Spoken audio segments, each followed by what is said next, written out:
Hello children. In our previous module, we had studied Lost Spring, and today we are going to continue with the same story, the second part of Lost Spring, that is, I want to drive a car.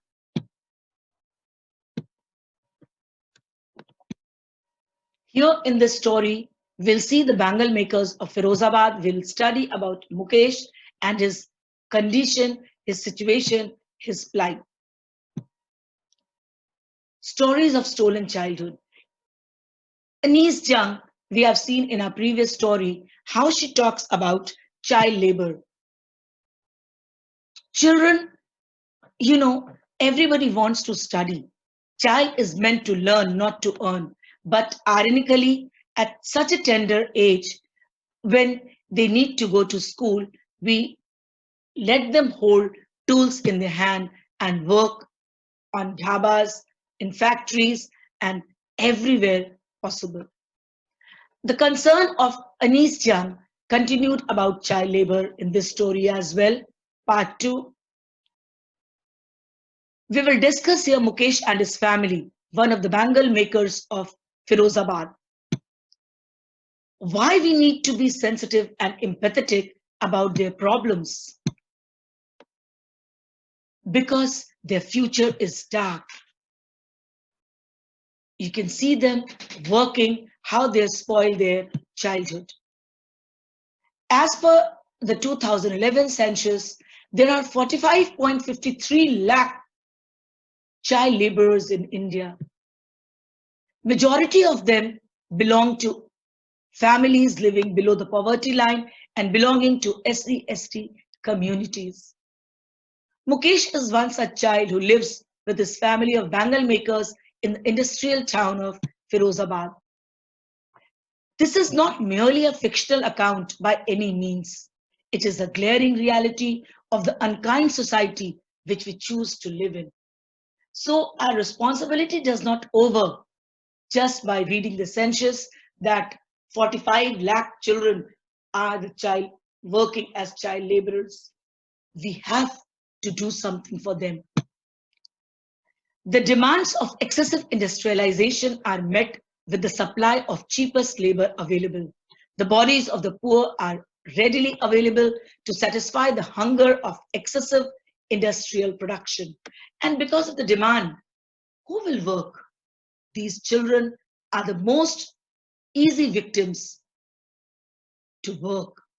Jung's account of Mukesh and his family recounts the oppressive structures of our consumption-driven society, which trades in luxuries, in colors, in fragrance upon the broken backs and dying dreams of millions of fellow human beings. Labor and exploitation. We have to stop child labor. It is not only government, but even we too have to join our hands together to stop this child labor. Labor is the physical act of production of goods or services where the produce can be exchanged for money. Children are most vulnerable to exploitation during this exchange. The child being a minor is always stands at the risk of not getting his/her due to the labor served. You can easily exploit them. They do not get proper wages even for their work. Long working hours, meager pay, exploit, exploitative working conditions do not allow laboring child any space for growth and development. School education remains a distant dream for India's child laborers. Because child laborers are employed illegally only in the private sector jobs, they become lifelong victims of exploitation. They start working in their childhood and end up till they die. The hidden behind walls and away from direct public eyes, lakhs of children toil away their future every day to keep our society running smoothly. The industrial sector and the agricultural sector remain the areas where the most of the child laborers are employed. Although child laborers are also employed in retail markets and domestic household. The town Firozabad. Here we'll talk about Firozabad, which is famous for its bangle making industry. Firozabad has been the center of glass blowing industries since the past 200 years. Half of the families living in the town worked in unimaginable working conditions of the industry for several generations. You know, Firozabad is famous for bangle making, and every other family in Firozabad is engaged in it. Here, the families have spent generations working around furnaces, welding glass, making bangles for all the women in the land, it seems. Each member of the family, including the children, are occupied in hazardous labor for their livelihood. Very few children from such families get access to education. It is as if the children are eternally cursed to follow the hazardous and inhuman profession of their forefathers. Jung characterizes this not as a vicious circle, but as a death spiral which eventually fades away into nothingness. More than 300 small and big industries operate in the small town, in which employ more than 4 lakh people. The worrying fact is that hardly any of these industries are recognized by the government, and almost all of them openly flout the labor laws of Indian Constitution. The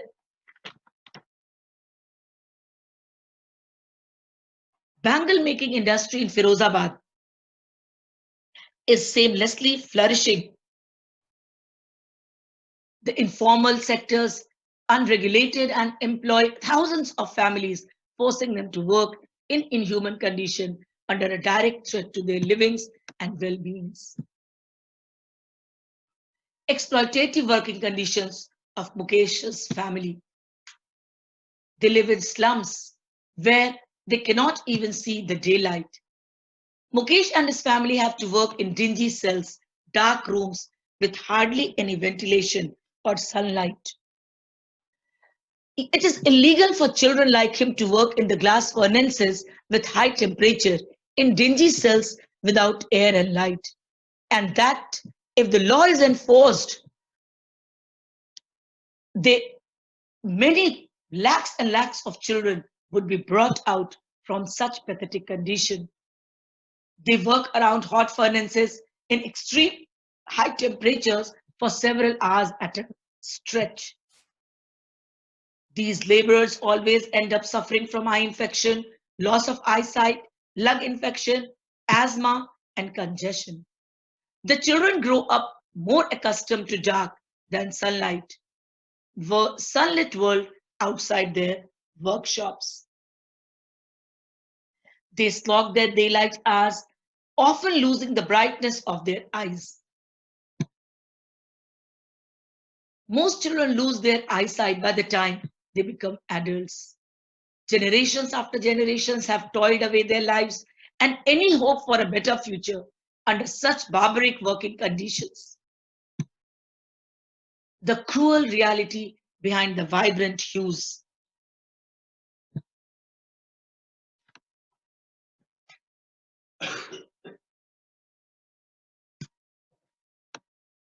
Anis Jung repeatedly juxtaposes the vibrant hues of Firozabad's glass mangles with the dark, dusty, and despondent lives of the labor who produces this color. Born in the caste of bangle makers, they have only seen bangles in the house, in the yard, in every other house, every other yard, every street in Firozabad, spirals of bangles, sunny gold, paddy green, royal blue, pink, purple, every color born out of the 7 colors of the rainbow. Line mound of in unkempt yards are piled on 4-wheeled handcarts, pushed by these small children. These colorful bangles are produced every day at the expense of many little children like Mukesh, who would not even be able to see colors by the time he grows up. The desire of the consumerist society is satiated only upon the dying bodies of marginalized sections of our society. Women in which such families are twice subjected, they do not only bear the curse of their families' inferior social position and caste identity, but also bound by the shackles of patriarchy within their families. A frail young woman is cooking the evening meal in Mukesh's house and her eyes filled with smoke. She is the wife of Mukesh's elder brother. Not much older in years, she has begun to command respect as Bahu, in charge of three men, her husband Mukesh and their father. And when the older man enters, she gently withdraws behind the broken wall and brings her veil closer to her face, as the custom demands. The author points out the paradox of how these bangles, which are symbolic of women's suhag, means widowhood of their family. Mukesh and his dreams of redemption. Mukesh insisted on being his own master. I will be a motor mechanic, he announces. The author knows that it is extremely rare that someone under the circumstances of Mukesh could ever escape their fate of a dark and diseased future, yet cannot fathom how are these fates decide with such desperate disparities in our society. Who decides their fates? Because Mukesh's dream looms like a mirage. The answer perhaps is best given by Mukesh's grandmother, who has witnessed her husband and his son gradually turn blind polishing fine glass dust of bangles day and night. She says, can God-given lineage ever be broken? It is his karma, his destiny, says Mukesh's grandmother, and believes that God-given lineage can never be broken. In the house, in the yard, in every other house, every other yard, every street in Firozabad, they have seen only bangles, nothing else. The God-given lineage attributes the responsibility of a family's fates in the hands of an invisible abstract notion of some divinity. It is here that we see how labor is not divided in our society. It is instead the laborers who get divided upon the basis of a fictional God-given lineage that makes a society an unjust and oppressive society, because it means that Mukesh was born in the caste of bangle makers. He cannot choose to engage in any other profession.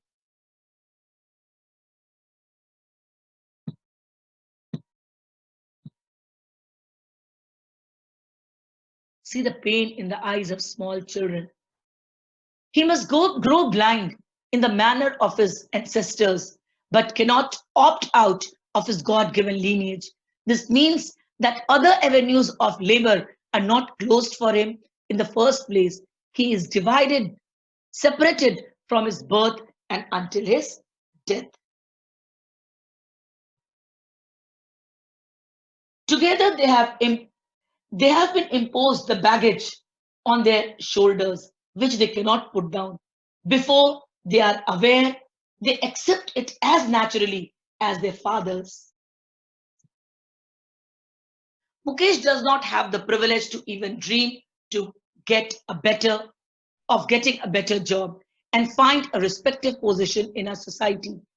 The most he can hope for is becoming a motor mechanic, which in all probability will go unrealized because his dream looms like a mirage in the dusty streets of Firozabad. Mukesh cannot dare to dream. To do anything else would mean to dare, and daring is not the part of their growing up. Even though untouchability has been made illegal in India and as a practice is gradually subsiding from our modern sensibilities, yet blatant exploitation and violence in the name of caste and lineage continues unabated even today. The submissive bangle makers.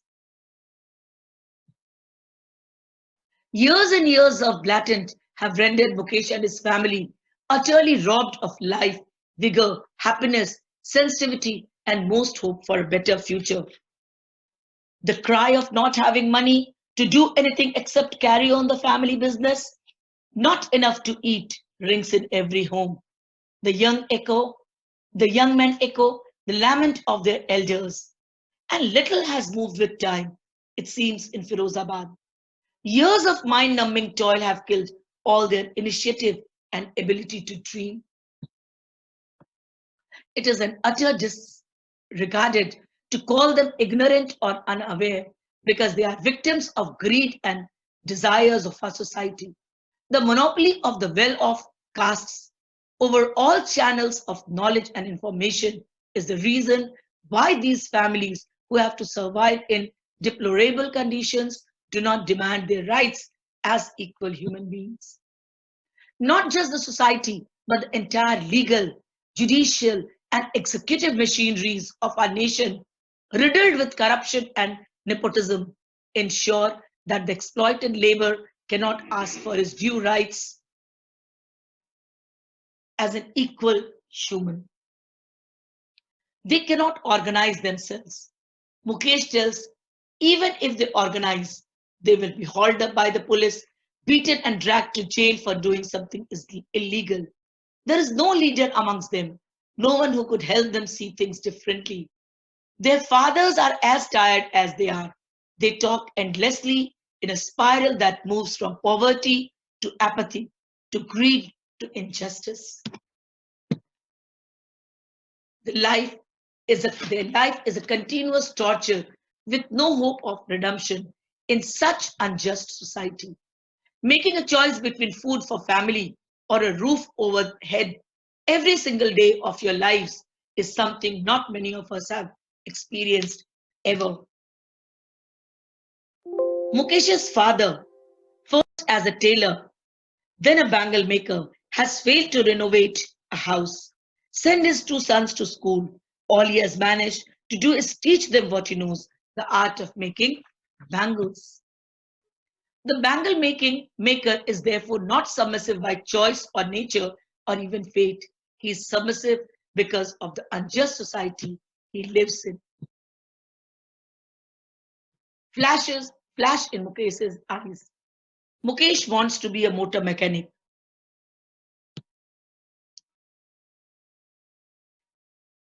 Mukesh is ready to take all pains and walk long distance. He is ready to go to garage and learn, which is a long away from his home. He is ready to walk. But when the narrator asks, doesn't he want to fly aeroplane? He is suddenly silent and staring at his ground, though there is an embarrassment in his murmur, but it has not turned to regret.